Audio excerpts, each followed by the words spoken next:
Praise the Lord. आप सभी को प्रभु यीशु मसीह के मीठे और मधुर नाम में जय मसीह की। This is Ayesha George and you are watching live from the addicted of Jesus youth Facebook page. तो आइए हम इस 4 to 5 के सेशन को हम प्रार्थना के साथ शुरुआत करें। आइए हम प्रार्थना करें। धन्यवाद धन्यवाद धन्यवाद करते सारी अच्छी आशीषों के देने वाले हमारे महान स्वर्गीय अनुग्रहकारी दयालु प्रेमी पिता परमेश्वर, हम आपका लाखों लाख धन्यवाद करते हैं सुंदर दिन के लिए जो आपने हमारे जीवन में दिखाया। प्रभु, हम आपका लाखों लाख धन्यवाद करते हैं अच्छे स्वास्थ्य के लिए पिता परमेश्वर जो आपने हमें दिए।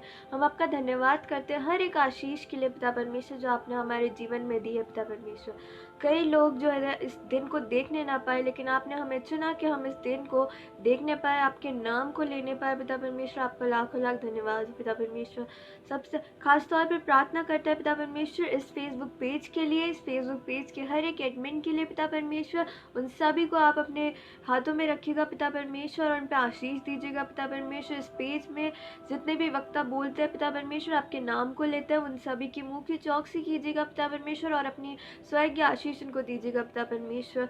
और प्रार्थना करता है पिता परमेश्वर इस पूरी संगति के लिए, इस सेशन के लिए, और पिता परमेश्वर इन सब को आपके हाथों में सौंप देती हूँ। इस पूरे सेशन को आपके हाथों में सौंपती हूँ। इस छोटी सी प्रार्थना विनती को आपके बेटे यीशु मसीह और मेरे उद्धारकर्ता के नाम से मांगती हूँ पिता, आमीन। आप सभी को जय यीशु मसीह के मीठे मधुर नाम में जय मसीह की। आज का जो हमारा जो टॉपिक प्रभु ने मेरे मन में डाला, जो वचन से मुझे मिला, वह है दो धारी वचन। जी हाँ, ये हमारा परमेश्वर इतना महान और शक्तिशाली परमेश्वर है कि उसके वचन भी उतने ही शक्तिशाली है जो दिलों को भेदने वाले वचन है। और आज हमें उसके वचनों पर ध्यान लगाने की ज़रूरत है, उसके ऊपर मनन चिंतन करने की ज़रूरत है, क्योंकि हम जानते हैं कि वचन हमें बताता है कि दिन बुरे हैं, समय बुरा है। उत्पत्ति हम देखते हैं जब कुछ भी नहीं था, तब परमेश्वर का आत्मा जल के ऊपर, गहरे जल के ऊपर मंडराता था, और उनके सिर्फ और सिर्फ वचन के द्वारा ही संपूर्ण पृथ्वी का निर्माण हुआ। हम देखते हैं उत्पत्ति उसका पहला अध्याय उसकी 3री आयत में लिखा है, तब परमेश्वर ने कहा उजियाला हो, तो उजियाला हो गया। और यहाँ पे हम देखते हैं कि परमेश्वर के वचन में वह पावर है और वो पोजीशन है कि जो वह कहते हैं वह हो जाता है। और वह बाइबल हमें यह भी बताती है कि वचन जो है वह कभी टलने का नहीं। परमेश्वर का जो वचन है वह अटल है हमेशा। उत्पत्ति और हमें ये देखने को मिलता है जब हम इस सृष्टि के बिगनिंग में जाते हैं, और जब आगे चलते हैं तब यूहन्ना 1:1 में हमें ये देखने को मिलता है, आदि में था वचन परमेश्वर के संग था, और वचन परमेश्वर ही था। सब कुछ उत्पन्न हुआ और कुछ उत्पन्न हुआ है, उसमें से कोई भी वस्तु उसके बिना उत्पन्न नहीं हुई। उसमें जीवन था और वह जीवन मनुष्य की ज्योति था। और वचन 14वीं आयत में लिखा है, और वचन देहधारी हुआ और अनुग्रह और सच्चाई से परिपूर्ण होकर हमारे बीच में डेरा किया, और हमने उसकी ऐसी महिमा देखी जैसे पिता की इकलौते की महिमा। और हमें देखने को मिलता है जब सृष्टि का आरंभ हुआ, मनुष्य जाति की उत्पत्ति हुई, उसके बाद हम क्या देखते हैं, उसके बाद हमें उस वर्ड्स को ब्लेसिंग्स के रूप में, आशीर्वाद के रूप में हमें देखने को मिलता है। आज हम संपूर्ण बाइबल से जानेंगे कई उन महत्वपूर्ण वचनों के बारे में जो परमेश्वर और उसके दास ने हमसे कहे हैं। तो सबसे पहले हमें आशीष के वचन दिए गए हैं बाइबल में। उत्पत्ति 28 उसमें लिखा है, और परमेश्वर ने उनको आशीष दी। दूसरा अध्याय उसकी 8वीं आयत में लिखा है, और परमेश्वर ने उनको आशीष दी और उनसे कहा, फूलो फलो और पृथ्वी में भर जाओ और उसको अपने वश में कर लो। और जहाँ पे वहीं पर परमेश्वर के जो वचन है वे प्रॉमिस में भी बदल जाते हैं। उत्पत्ति 9 अध्याय 7वीं आयत में वे कहते हैं, और तुम फूलो फलो और बढ़ो और पृथ्वी पर बहुतायत से संतान उत्पन्न करके उसमें भर जाओ। परमेश्वर के वचन हमेशा हमारी ही भलाई के लिए होते हैं। परमेश्वर हमेशा हमें आशीर्वादित ही करना चाहता है, लेकिन मनुष्य अपनी जो संसारिकता की बुराई है उसमें चलकर ही पाप में फंसता है।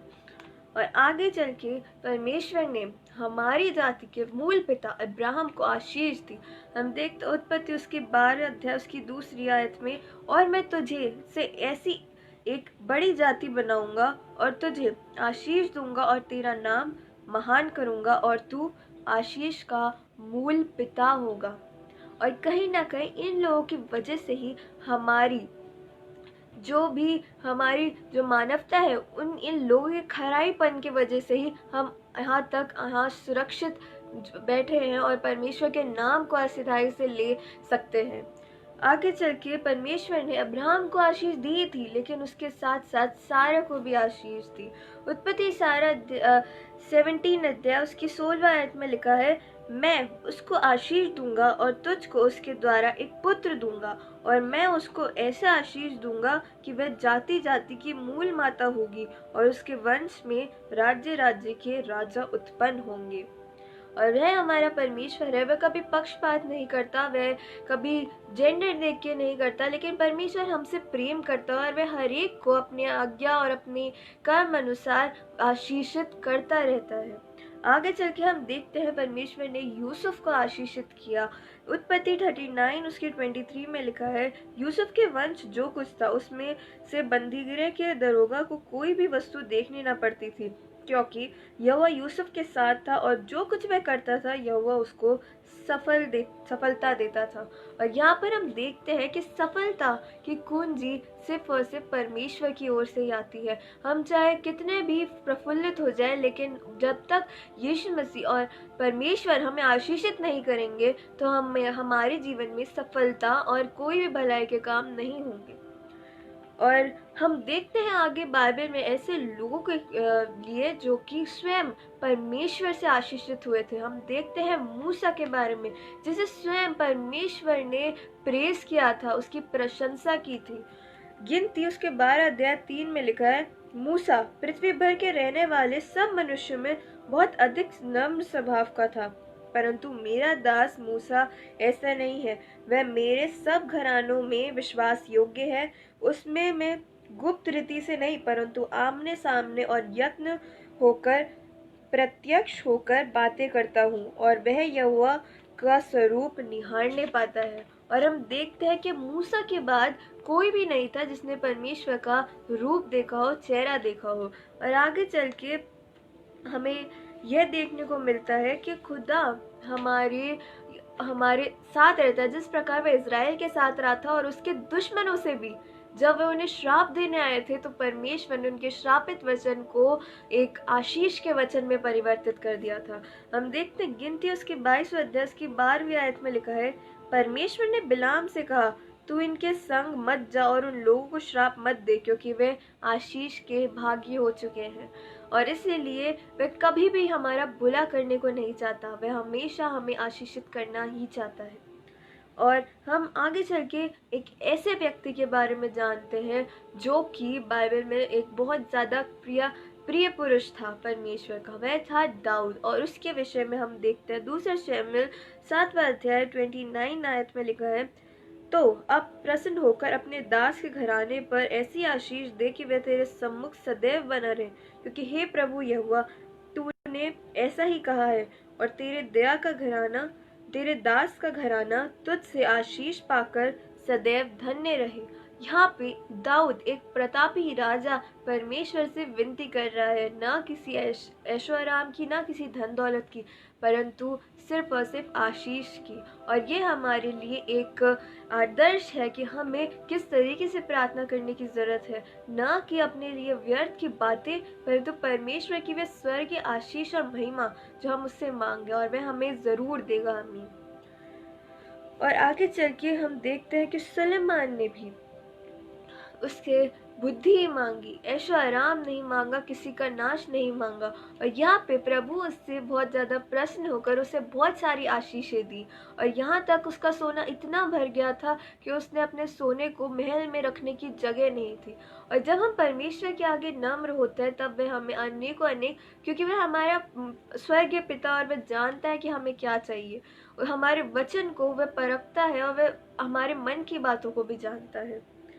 और हम देखते हैं कि परमेश्वर को क्या प्लीज करता है। पहला शमूएल 12:22 में लिखा है, क्या यहोवा होम बलियों और मेल बलियों से उतना प्रसन्न होता है जितना अपनी बातें मान जाने से प्रसन्न होता है। और इसीलिए परमेश्वर जितने ये रस्म और रिचुअल्स हैं उससे ज़्यादा परमेश्वर प्रसन्न होता है उनके वचन पर मान जाने पर और उस पर चलने पर। और आगे चल के हमें देखने को मिलता है परमेश्वर कई ना कई ऐसी सिचुएशन में हमें खड़ा करता है और हमें वह सिचुएशंस को परमेश्वर के बल से हमें जीतना होता है। हम देखते हैं एस्तर रानी के जब उनके जीवन में एक ऐसी सिचुएशन थी कि वह अपने लोगों को बचाने पाए सिर्फ उसके वचनों के द्वारा ही। एस्तर 4 उसके 4 आयत में लिखा है, क्योंकि जो तू इस समय चुपचाप रहे तो किसी न किसी उपाय से यहूदियों का छुटकारा और उद्धार हो जाएगा, परंतु तू अपने घराने समेत नष्ट होगी। क्या जाने तुझे ऐसे ही कठिन समय के लिए राजपथ मिला हो। हम कभी कभार नहीं जानते परमेश्वर की उस योजना को जो हमारे जीवन से परमेश्वर करना चाहते हैं। और यहाँ पे हमें एस्तर रानी के कहानी में हमें देखने को मिलता है कि वह अपने लोगों के प्रति यदि चुपचाप रहती तो यहूदियों को तो परमेश्वर बचा ही लेता, लेकिन एस्तर ने अपनी आवाज उठाई और उसका घराना समेत ने आशीष पाई। और एस्तर 7वां अध्याय 4 आयत में लिखा है, क्योंकि मैं और मेरी जाति के लोग बेच डाले गए थे और हम सब घात और नष्ट किए जाने वाले हैं। यदि हम केवल दास दासी हो जाने के लिए बेचे जाते तो मैं चुप रहती, चाहे उस दशा में वह विरोधी राजा की हानि भर न सकता। और आगे चल के हम यह देखते हैं कि एस्तर ने अपने लोगों के लिए आवाज उठाई, वह चुप नहीं रही। उसने अपने वचनों के द्वारा कई यहूदियों जो घात करने वाले थे उन सबको बचा लिया।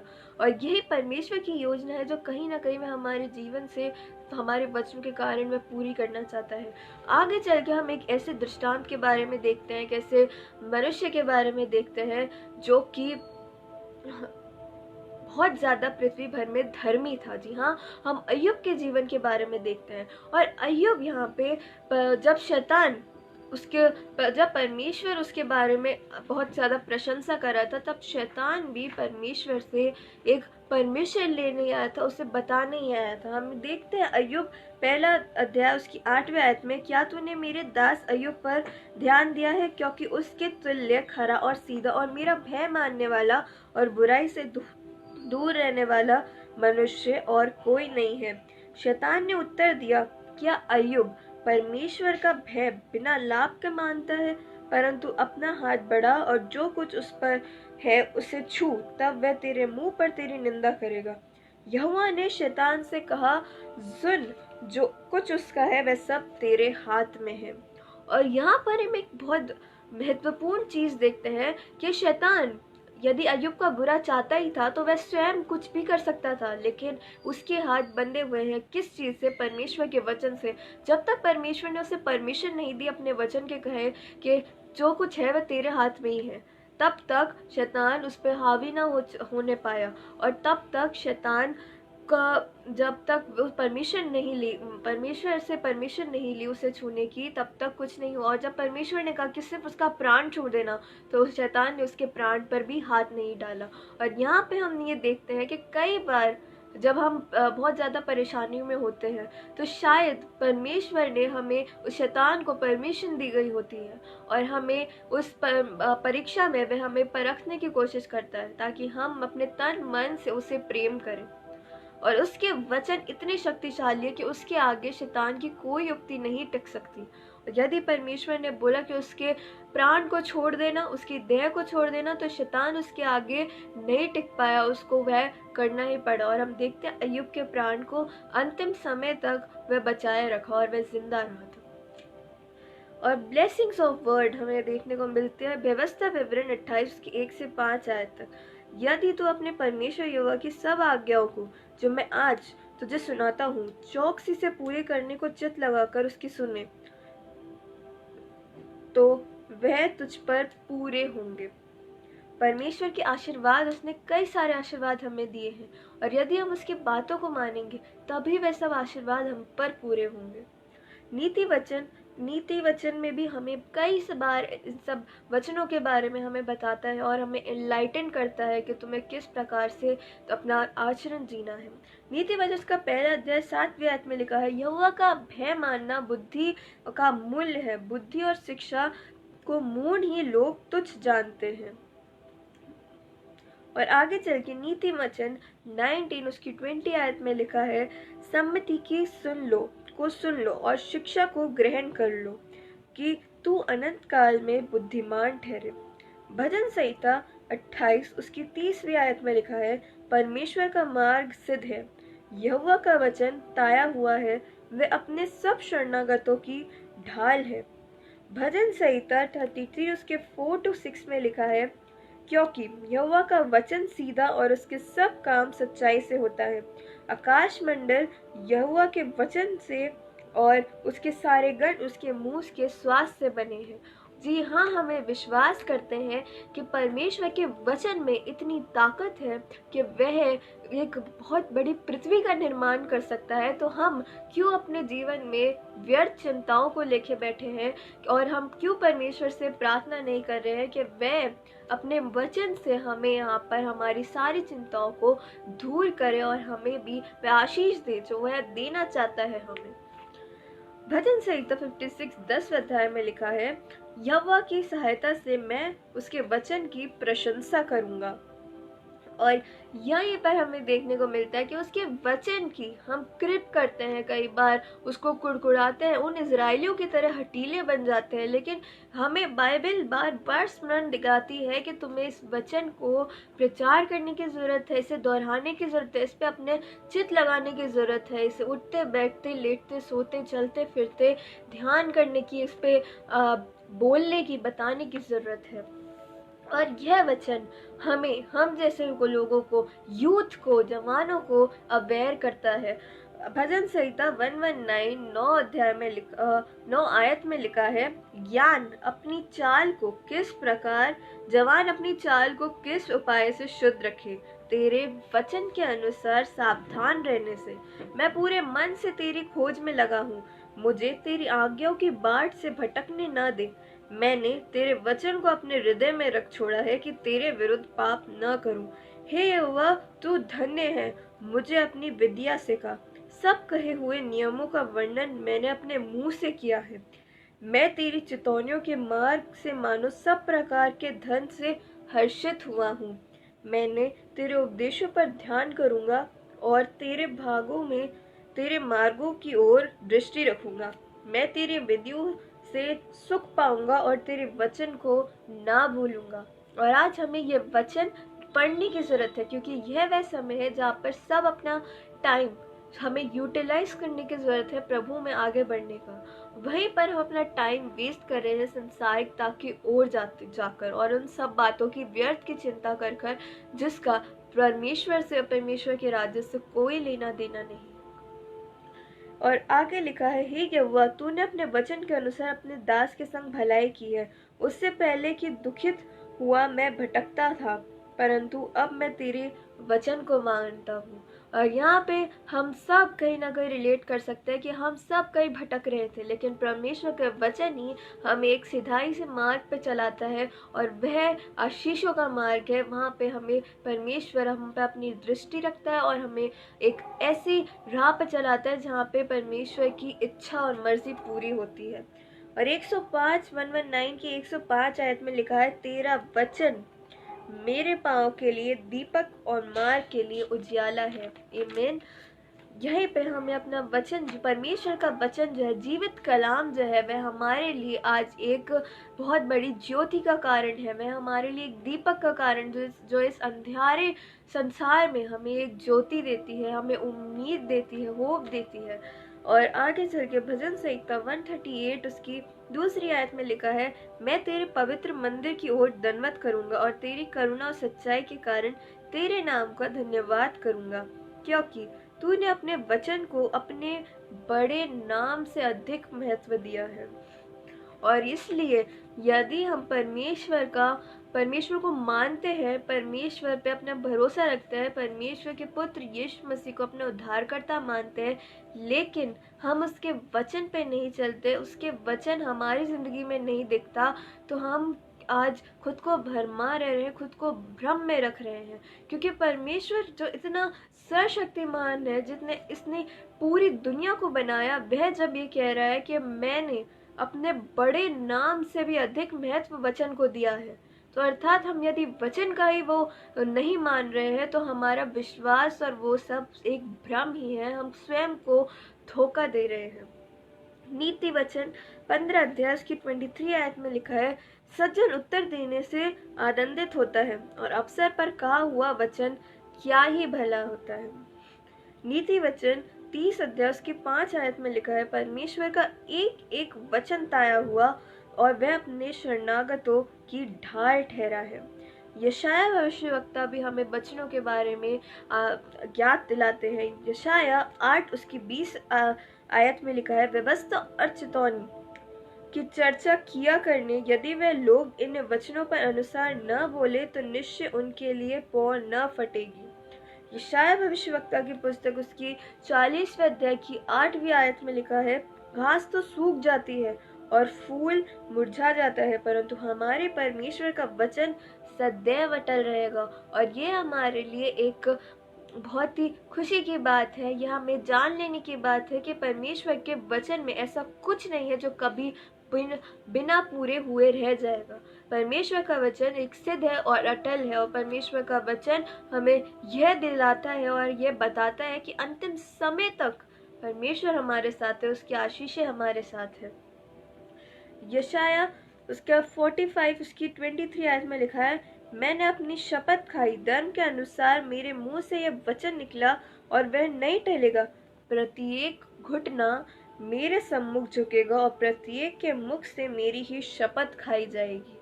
और इसीलिए आज वचन इतना ज़रूरी है हमारे लिए पढ़ना और सीखना और सिखाना। और इसीलिए क्योंकि परमेश्वर का वचन जो है वह कभी भी व्यर्थ और ठहर कर नहीं लौटेगा, और इतना सामर्थ्य वचन हम अपने तक न रखें बल्कि इसे औरों को भी प्रकाशित करें। यशाया भविष्यवक्ता 55 उसकी 11वीं आयत में लिखा है, उसी प्रकार से मेरा वचन भी होगा जो मेरे मुख से निकला है, वह व्यर्थ ठहर कर मेरे पास ना लौटेगा, परंतु जो मेरी इच्छा है उसे वह पूरा करेगा और जिस काम के लिए मैंने उसे भेजा है सफल करेगा। यशाया भविष्यवक्ता की पुस्तक उसकी 66 अध्याय उसकी 2री आयत में लिखा है, यहोवा की यह वाणी है, ये सब वस्तुएं मेरी ही है, मेरी ही हाथ की बनाई हुई है, इसलिए ये सब मेरी ही है, परंतु मैं उसी की ओर दृष्टि करूंगा जो दीन और खेदित मन का हो और मेरा वचन सुनकर थरथराता हो। और हमें आज कई डिस्ट्रैक्शंस हैं हमारी ज़िंदगी में, लेकिन परमेश्वर हमसे कहते हैं यदि जो मेरे वचन को दीनता से मानता हो, इस पे चलता हो और थरथराता हुआ चलता हो उसी पर, क्योंकि आज हम देखते हैं कि कई है वक्ता है जो इस वचन को छोड़कर स्वयं के वचनों का प्रचार कर रहे हैं, स्वयं की डॉक्ट्रिन्स थियोलॉजी उस पे प्रचार कर रहे हैं। और इसलिए बाइबल हमें एक चेतावनी के रूप में बताती है कि उसका ही उद्धार होगा जो कि इस वचन को सुनकर थरथराता हो, जिसका मन खेदित रहता हो और वह दीन हो, और वही जो उद्धार पाएगा। तुम जो यहोवा का वचन सुनकर थरथराते हो, यहोवा का वचन सुनो। तुम्हारे भाई जो तुमसे बैर रखते हैं और मेरे नाम के निमित्त तुमको अलग कर देते हैं, उन्होंने कहा है, यहोवा की महिमा बढ़े जिससे हम तुम्हारा आनंद देखने पाए, परंतु उन्हीं को लज्जित होना पड़ेगा। और आज वचन हमें हमारे साथ हमारी ढाल बन के खड़ा है। यदि कोई व्यक्ति वचन के विपरीत बोलता है तो वचन स्वयं उसकी गवाही देगा, वचन स्वयं उस पर प्रबल होगा। और हम जो वचन के साथ खड़े हैं, हमें वचन ही बचाएगा और उद्धार के मार्ग पर लेके जाएगा। सुनो, नगर में तो कोलाहल की धूम, मंदिर में एक शब्द सुनाई देता है, यह यहोवा का शब्द है जो उसने अपने शत्रुओं को उनकी करती का फल दे रहा है। और यह वचन उन सब को जो आज प्रभु के नाम का प्रचार नहीं कर रहे, जो कोई कुछ बातें जो है जो आपत्तिजनक है वह सब वचन के विषय में बोल रहे हैं, उस सब के वचन उन सब के विषय में वचन स्वयं उनकी परखे जाएंगे और उनको फल दिया जाएगा। यिर्मयाह नबी की पुस्तक उसका पहला अध्याय उसकी 12वीं आयत में लिखा है, क्योंकि मैं अपने वचन को पूरा करने के लिए जागृत हूँ और हमारा परमेश्वर कभी न सोने और ऊँघने वाला परमेश्वर है और वह हमेशा अपने हर वचन को पूरा करके ही रहेगा। भले ही हम वह काम होते हुए अपनी आंखों से न देखने पाए, लेकिन अंत में वह सब कुछ निश्चित होगा। हम ये विश्वास रखें अपने हृदयों में। हम देखते हैं आगे चलकर एक ऐसे व्यक्ति के बारे में जो कि प्रभु का एक अति प्रिय पुरुष था। जी हाँ, दानियल, जिसके वचनों से उसने उद्धार पाया। हम देखते हैं दानियल नबी की पुस्तक उसका 10वां अध्याय उसकी 11वीं आयत में लिखा है, तब उसने मुझसे कहा, हे दानियल, हे अति प्रिय पुरुष, जो वचन मैं तुझसे कहता हूँ उसे समझ ले और सीधा खड़ा हो, क्योंकि मैं अभी तेरे पास भेजा गया हूँ। जब उसने मुझसे यह वचन कहा तब मैं खड़ा हो गया, परंतु थरथराता रहा। फिर उसने मुझसे कहा, हे दानियल, मत डर, क्योंकि पहले ही दिन जब तूने समझाने बुझाने के लिए मन लगाया और अपने परमेश्वर के सामने अपने को दीन किया, उसी दिन तेरे वचन सुने गए और मैं तेरे वचनों के कारण आ गया हूँ। और यहाँ पे दानियल की उस प्रार्थना के बारे में स्वर्गदूतों के मुख्य प्रधान मिकाएल के रूप में कहा जा रहा है। वह कह रहा है दानियल से कि मत डर, क्योंकि तूने जो वचन कहे, तूने जो वचन बोल के प्रार्थना करी, वह स्वर्ग तक सुनी गई और उसकी जो उत्तर है उसमें मैं तेरे साथ आया हूँ।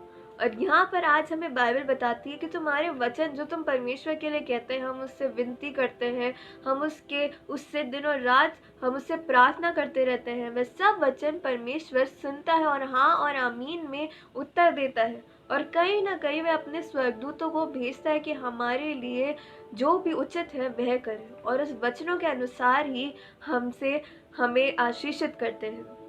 और इसलिए हमें ये देखने की जरूरत है कि हम दानियल के समान प्रार्थना करें उन वचनों को कह के, ताकि वह वचन सुने जाएं। हमारे परमेश्वर हमेशा अपने कानों को हमारे लिए खुला रखता है और हमें उससे प्रार्थना करने की जरूरत है।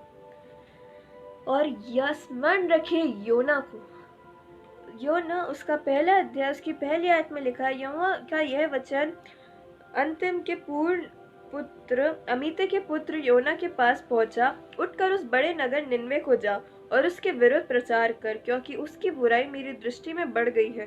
परंतु योना यहोवा के सम्मुख से तर्शीश को भाग जाने के लिए उठा और याफा नगर को जाकर तर्शीश जाने वाले के एक जहाज पाया और भागा देखकर उस पर चढ़ गया और उनके साथ यहोवा के सम्मुख से तर्शीश को चला गया। और क्या यहोवा का जो वचन था, क्या वह अधूरा रह गया? नहीं, हम यहाँ पे स्मरण करते हैं योना की कहानी को कि प्रभु ने जो वचन कहा है हमारी ओर से, चाहे हमारी इच्छा पर हो, चाहे हम उससे अग्री करते हो या नहीं करते हो, लेकिन वह हमेशा हम पूर्ण होगा ही। चाहे हम उस सीधे परमेश्वर की आज्ञा को माने या फिर हम भाग जाए, लेकिन फिर भी उस योना के समान जो कि एक बड़ी मछली के अंदर चला गया था, तब उसने वहां पे प्रार्थना करी और तब परमेश्वर ने उसे वापस उसके कार्य के लिए, जो परमेश्वर के वचन था उसके लिए वापस भेजा। और हमें देखने की जरूरत है कि शायद हमें ये दूसरा मौका ना मिले, शायद हम उस वचन को खो दे, एक अपॉर्चुनिटी को जो परमेश्वर हमें देना चाहता है उसके कार्य में आने के लिए हम स्वयं को एक उस काबिल न समझे, हम डर जाएं, हम भय करें। लेकिन यहाँ पे परमेश्वर हमें बताना चाहता है कि परमेश्वर की आज्ञा और वचन को हमें सबसे पहले इम्पोर्टेंस देनी है, खुद की उस इच्छाओं से भी अधिक। और जो गलती योना ने कही उसे दोहराने की ज़रूरत नहीं है। वह हमारे लिए एक नमूना बन जाए कि इस गलती को हमारे जीवन में कभी ना हो। और दूसरे समय जब निन्वे को मनुष्य में परमेश्वर के वचन के प्रतीति की और उपवास का प्रचार किया गया और बड़े से लेकर छोटे तक सबों ने टाट ओढ़ा। तब परमेश्वर ने उनके कामों को देखा कि वे कुमार्ग से फिर रहे हैं। तब परमेश्वर ने अपनी इच्छा बदल दी और उनकी जो हानि की ठानी थी उसको न किया। और यहाँ पे जब योना ने प्रचार किया और वचन कहे, तब उन सब लोगों ने उसके वचनों को माना और वे फिरे। और यीशु मसीह भी जब उनसे कहा गया शास्त्री फरीसियों से के द्वारा कि क्या चिन्ह है अंतिम समय का, तब उन्होंने कहा कि योना के चिन्ह के आगे कुछ भी चिन्ह नहीं है। इन समय के लोगों को योना के चिन्ह को याद रखना पड़ेगा और हमें आज इसे याद करने की जरूरत है, क्योंकि यह वचन हमें पर यीशु मसीह हमें दे चुके हैं। कई अपोस्टल्स आके हमें दे चुके हैं और आज हमें फिर जाने की पश्चाताप करने की जरूरत है।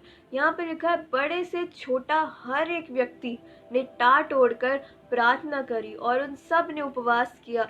क्यों? ताकि वह जो खतरा था, जो परमेश्वर ने उसकी हानि की ठानी थी, वह टल जाए। और जब परमेश्वर ने देखा कि वह कुमार्ग से फिर रहे हैं, वह परमेश्वर के वचन की ओर जा रहे हैं, तब परमेश्वर ने उनकी अपनी इच्छा ही बदल दी। क्यों? क्योंकि वह अपने वचनों पर चलने की शुरुआत की थी। और अंत में हमें देखने को मिलता है सपन्या 6 उसकी 9वीं आयत में, उस समय मैं देश देश के लोगों से एक नई और शुद्ध भाषा बुलवाऊंगा कि वे सब के सब यहोवा से प्रार्थना करें और एक मन से कंधा मिलाते हुए उसकी सेवा करें। और हमें देखने को मिलता है कि अंतिम समय में यह भविष्यवाणी की गई है कि सब लोग एक ही भाषा बोलेंगे, ताकि हम सब एक साथ मिलकर परमेश्वर की महिमा करने पाए। जकरिया नबी की पुस्तक उसका 1 अध्याय 4 आयत में लिखा है, अपने पुरखाओं के समान न बनो, उनसे तो पर पूर्व काल के भविष्यवक्ताओं यह पुकार कर कहते थे, सेनाओं के यहोवा यों कहता है, अपने बुरे मार्गों से और अपने बुरे कामों से फिरो। परंतु उन्होंने न सुना और न मेरी ओर ध्यान दिया। यहोवा की यह वाणी है, परंतु मेरे वचन और मेरी आज्ञाएं जिनको मैंने तुम्हारे अपने दास नबियों को दिया था, क्या वह तुम्हारे पुरखाओं पर पूरी न हुई? तब उन्होंने मन फिराया और कहा, सेनाओं के यहोवा ने हमारे चाल चलने और कामों के अनुसार हमसे जैसा व्यवहार करने को कहा था, वैसा ही उसने हमको बदला दिया है। और यहाँ पे परमेश्वर का वचन पूरा होते हुए हमें दिख रहा है कि जिस प्रकार हमें जकरिया नबी यहाँ पर हमें सावधान कर रहा है कि जिस तरीके से तो हमारे पुरखा थे, इजरायली लोग हैं, उन सभी का उदाहरण आज हमारे सामने है। उन्हें किसी और का उदाहरण नहीं था, लेकिन आज हम इतने ब्लेस्ड है कि हमें पता है कि क्या क्या गलत है। बाइबल हमें देती है किताब, यह हमें सब कुछ हमें प्रकाशित करती है, हमें एनलाइटन करती है उन सब गलतियों से और उन सब लोगों की हरकतों से जो उन्होंने की और वे परमेश्वर की दृष्टि से हीन हो गए। और हमें आज उन्हें दोहराने की जरूरत नहीं, बल्कि उनको संभलने की जरूरत है और उन्हें न करने की जरूरत है।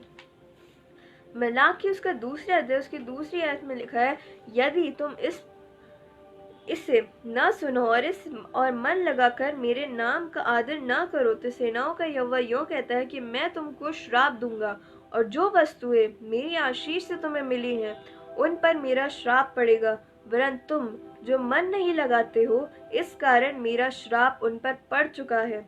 मेरी जो वाचा उसके साथ बांधी थी वह जीवन और शांति की थी, और मैंने ये इसलिए उनको दिया कि वह भय मानता और उसमें ने मेरा भय मान भी लिया।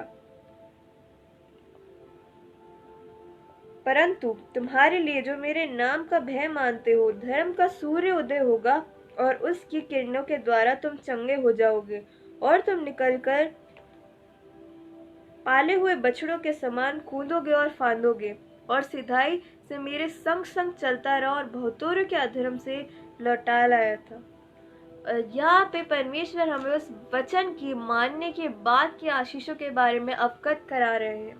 लिखा है कि जो मेरा भय मानते हैं, मेरे नाम का भय मानते हैं, उनके लिए धर्म का सूर्य उदय होगा और एक ऐसा, और उसकी किरणों के द्वारा तुम चंगे हो जाओगे, और तुम निकलकर पाले हुए बछड़ों के समान कूदोगे और फादोगे।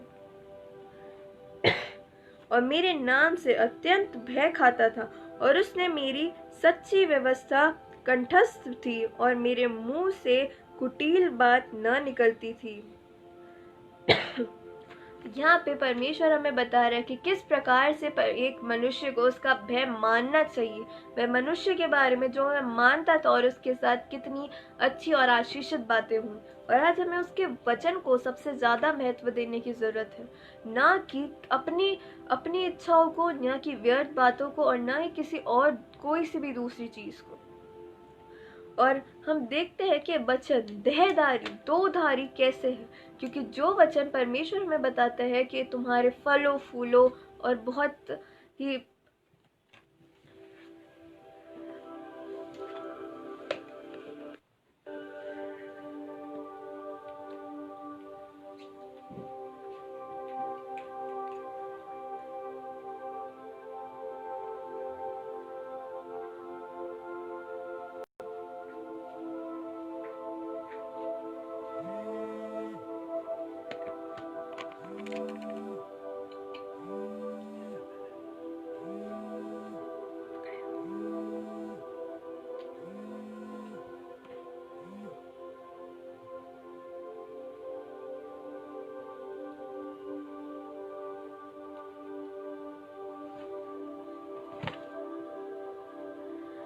और परमेश्वर का जब वचन की बात आती है तो शैतान अपना कार्य ना करे, क्योंकि हम जानते हैं कि जब जब वचन प्रकाशित होता है तब तब कहीं ना कहीं शैतान जो उसके विरुद्ध में है खड़ा होता है। और आज हम परमेश्वर के नाम को लेने से नहीं रुकेंगे, चाहे लाइट जाए, चाहे कुछ भी हो, लेकिन हम प्रभु के विचार को और उसके वचन को कभी भी take it as a granted नहीं लेंगे।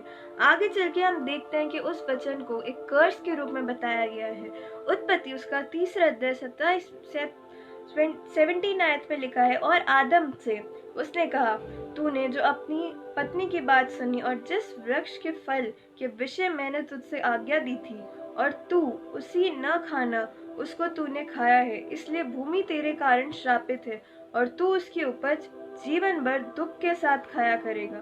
और यह एक, और आगे चल के हम देखते हैं कि परमेश्वर हमें एक वर्ड्स ऑफ प्रॉमिस भी कहते हैं।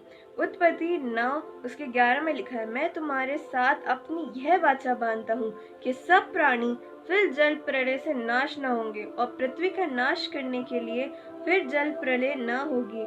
नहम्याह उसके 9 अध्याय 8वीं आयत में लिखा है, और उसके मन को अपने साथ सच्चा पाकर उसने वाचा बांधी, और तूने अपना वचन पूरा भी किया, क्योंकि तू धर्मी है।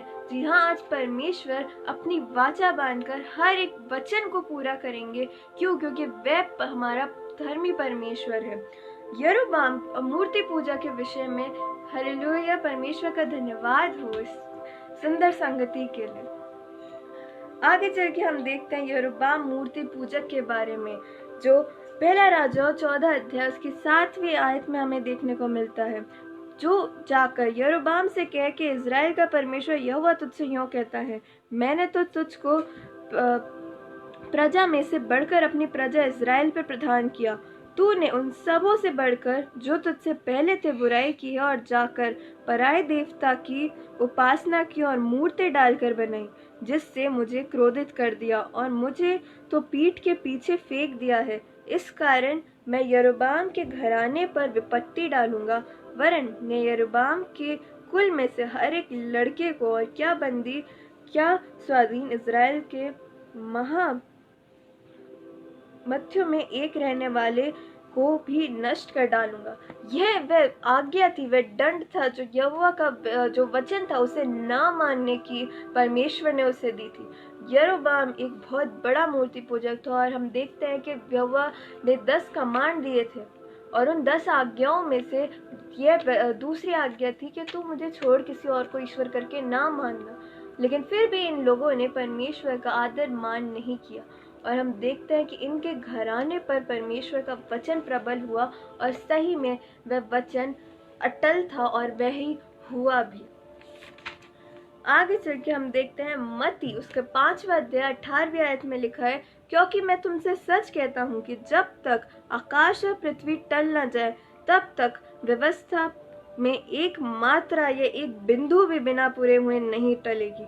और हाँ, आज सामर्थी वचन है हमारे साथ। यदि वचन हमारे हृदयों में है, हमारे परमेश्वर के मंदिर में जब वह वचन है तो फिर हमारे आसपास कुछ भी बुरा नहीं हो सकता, और परमेश्वर की आशीष हमें कभी भी किसी के सामने भी झुकने नहीं देगी और स्वयं को कभी नाश होने न देगी।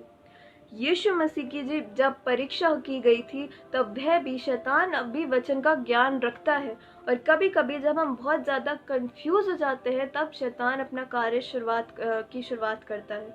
और हम देखते हैं कि यीशु मसीह ने भी वचन से ही उसे उत्तर दिए थे, और वह वचन के सुनने के कारण ही वह वहाँ से चला गया था कुछ देर के लिए। जिससे और यीशु मसीह हमें कहते हैं कि जिसके सुनने के कान हो वह सुन ले। और यहाँ पे यीशु मसीह हमें बता रहे हैं कि हर कोई मनुष्य जो कि वचन को सिर्फ सुनने के लिए सुनता है और वह उसे निकाल देता है, वह अपने आप को धोखा दे रहा है। पर यीशु मसीह ने हमें एक दृष्टांत के द्वारा वचन का महत्व समझाया था और हमें अवगत कराया था।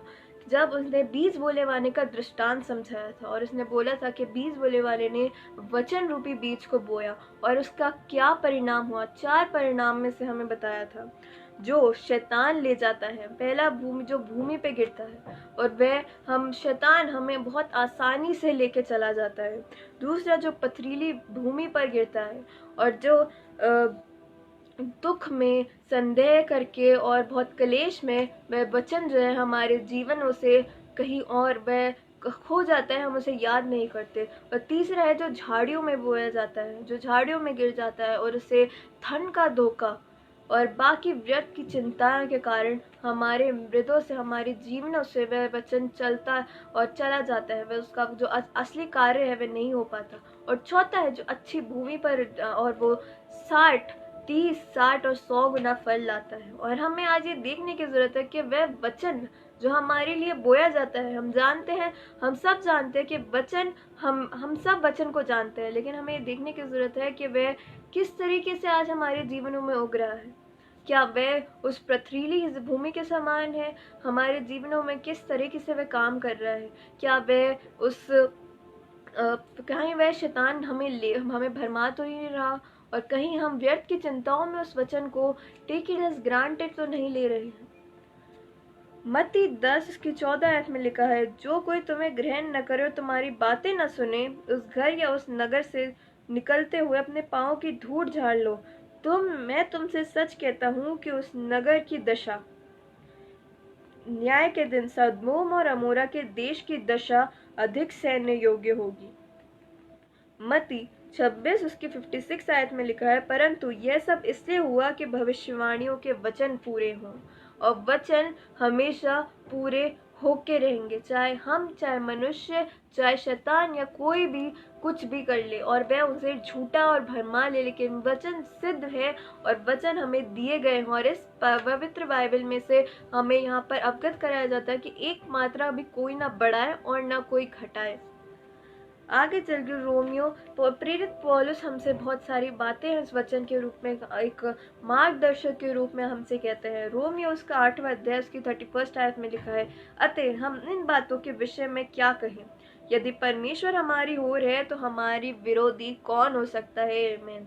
और हमें आज ये विश्वास रखने की जरूरत है कि जब परमेश्वर ने कह रखा है कि मत डर, मैं तेरे संग हूँ, अर्थात वह हमारे संग है, हमें संदेह और किसी की ओर ताकने निहारने की आज जरूरत नहीं है।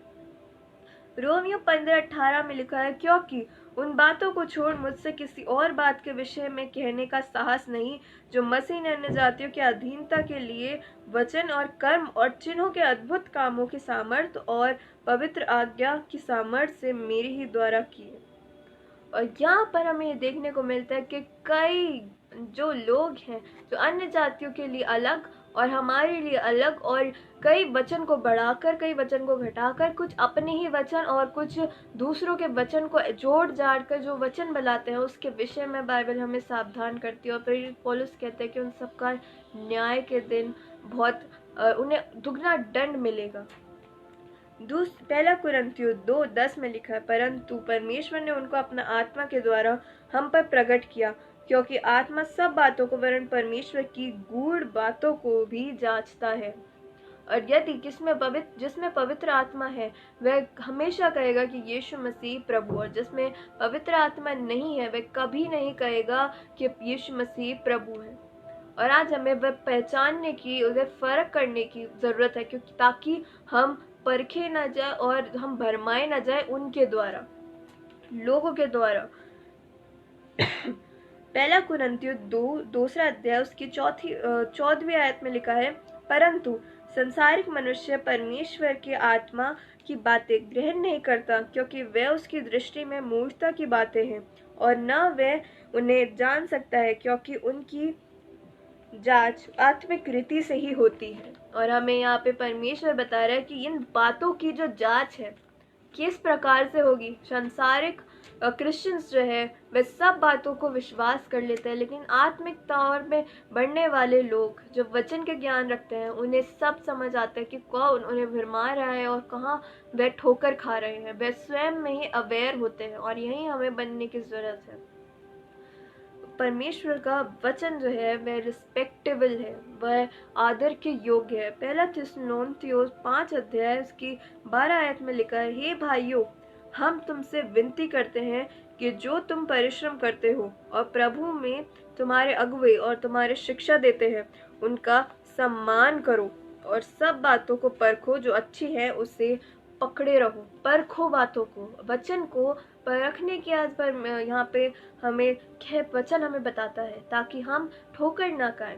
और यहाँ पे हमें अपने कहे हुए वचन के भी द्वारा परमेश्वर हमें बताते हैं। मत्ती उसके 12 अध्याय 36 और 37 आयत में लिखा है, मैं तुझसे कहता हूँ कि जो निकम्मी बातें मनुष्य कहेंगे न्याय के दिन हर एक बात का लेखा देंगे, क्योंकि तू बातों के द्वारा निर्दोष और बातों के कारण ही दोषी ठहराया जाएगा। और यीशु मसीह हमें यहाँ पे एक चेतावनी दे रहे हैं कि अपनी बातों को जो तुम बोलते हो इतने लाइटली मत लो कि इसी के कारण हमारा न्याय और हम दोषी ठहराए जाएंगे। और आगे चल के प्रेरित पौलुस में हमसे कहते हैं, कोई गंदी बात तुम्हारे मुंह से ना निकले, पर आवश्यकता के अनुसार वही जो उन्नति के लिए उत्तम हो, ताकि उससे सुनने वाले पर अनुग्रह हो। और यहाँ पे शब्दों के विरुद्ध हमें एक चेतावनी के तौर पर हमें दिया गया है। और इब्रानियों 12:25 में लिखा है, सावधान रहो और उन कहने वालों से मुंह ना फेरो, क्योंकि वह लोग पृथ्वी पर चेतावनी देने वालों के मुंह मोड़कर ना बच सके, तो हम स्वर्ग पर चेतावनी देने वालों से मोड़कर कैसे बच सकेंगे। और वचन हमें हमारे लिए कल्याण का वचन है, वह हमें एक ब्लेसिंग इन द कर्स है, और हमें आज उसे ठान लेने की और मान लेने की जरूरत है। यशायाह भविष्यवक्ता की पुस्तक उसका 24वां अध्याय 3 आयत में लिखा है, वह सब जो कि परमेश्वर ने नई सृष्टि और उन सब के बारे में हमें बताया रखा है। पृथ्वी शून्य और उजाड़ हो जाएगी, क्योंकि यहोवा ही ने यह कहा है। पृथ्वी विलाप करेगी और मुरझाएगी, जगत कुम्हला जाएगा। पृथ्वी अपने रहने वालों के कारण अशुद्ध हो गई है, क्योंकि उन्होंने व्यवस्था को उल्लंघन किया और विधियों को पलट डाला और सनातन वाचा को तोड़ दिया है। और यहाँ पे परमेश्वर का वचन हमें आगे की जो गलत होने वाला उन सब के बारे में बताता है। और आज हमें उन निन्वे के लोगों की तरह बन जाने की जरूरत है, जो कि इस सुनकर अपने मन को फिराएं और परमेश्वर के निकट हुजूरी में लाए, ताकि परमेश्वर अपनी इच्छा बदल दे। सोचिए, हम जितने भी कुकर्म किए उसे ऐसे फिरे कि परमेश्वर की इच्छा बदल जाए। याकूब उसका 1 अध्याय उसकी 5वीं आयत में हमसे कहते हैं, हमें चिताता है, पर यदि तुम में से किसी को बुद्धि की घटी हो तो परमेश्वर से मांग, जो बिना उलाहना दिए सबको उदारता से देता है, और उसको दी जाएगी। और वह पर जो ज्ञान ऊपर से आता है वह पहले तो पवित्र होता है, फिर मिलनसार, कोमल और मृदु भाषा और दया और अच्छे कामों से लदा हुआ और पक्षपात और कपट रहित और मेल मिलाप कराने वाले धार्मिकता का फल मेल मिलाप के साथ बोते हैं। आगे चल के हमें प्रेरित जो पतरस है वह हमें बहुत सारी बातें जो है मूल बातें हमें बताता है। पहला पतरस 1 अध्याय 13वीं आयत में लिखा है, इस कारण अपनी अपनी बुद्धि की कमर बांधकर और सचेत रहकर उस अनुग्रह की पूरी आशा रखो जो यीशु मसीह के प्रकट होने के समय तुम्हें मिलने वाला है। पर वैसा तुम्हारी बोलने वाला पवित्र है, वैसे ही तुम भी अपने सारे चाल चलन में पवित्र बनो। और जब कि तुम हे पिता कहकर इससे प्रार्थना करते हो तो बिना पक्षपात के एक के काम के अनुसार न्याय करता रहे, और वह अपने परदेशी होने के समय भय से बिताओ। और यहाँ पे प्रेरित पौलुस हमसे कह रहे हैं कि तुम्हें इतनी बुद्धि मिली है तो तुम दीन और नम्र बनो, और जब हम उससे हे पिता कह के प्रार्थना करते हैं तो बिना पक्षपात के हर काम के अनुसार न्याय करता रहे। जब हम उससे प्रार्थना करने में इतने नम्र बन जाते हैं तो हमारे कामों में भी में नम्रता दिखनी चाहिए, केवल परमेश्वर के सामने ही नहीं, परंतु जब हम परदेशी बन के रहें तब भी हम परमेश्वर के उस भय से बिल्कुल बंधे रहें और उससे कभी भी दूर न जाएं। और अंतिम वचन कह के इस सेशन को मैं समाप्त करना चाहूंगी।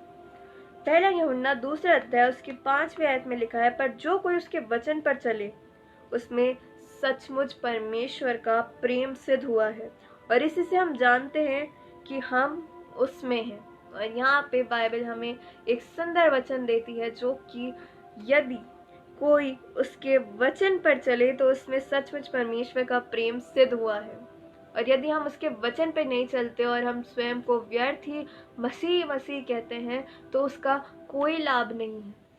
और यदि हम उसके वचनों को मानते हैं और हम परमेश्वर से उतना ही प्रेम करते हैं जितना वह हमसे करता है, तभी परमेश्वर अपनी उदारता से हमें और आशीषित करेगा और अपने वचनों के अनुसार जो उसने हमें दी है, इस दीपक के अनुसार हमारे जीवन में भी एक ज्योति चमकेगी और अंत के समय तक वह हमारे साथ रहेगा। और वह जो इटर्नल लाइफ है, जो नया यरूशलेम के विषय में परमेश्वर ने हमसे वादा किया है, वह हमें जरूर परमेश्वर देगा, उदारता से देगा।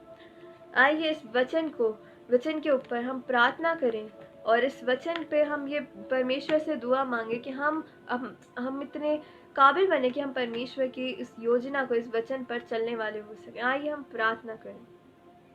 धन्यवाद करते हैं सारी अच्छी आशीषों को देने वाले हमारे महान स्वर्गीय अनुग्रहकारी प्रेमी दयालु पिता परमेश्वर, हम आपका लाखों लाख धन्यवाद करते हैं सुंदर वचन के लिए जो आपने मेरे मन में डाला प्रभु, और इस वचन को देने के लिए पिता परमेश्वर।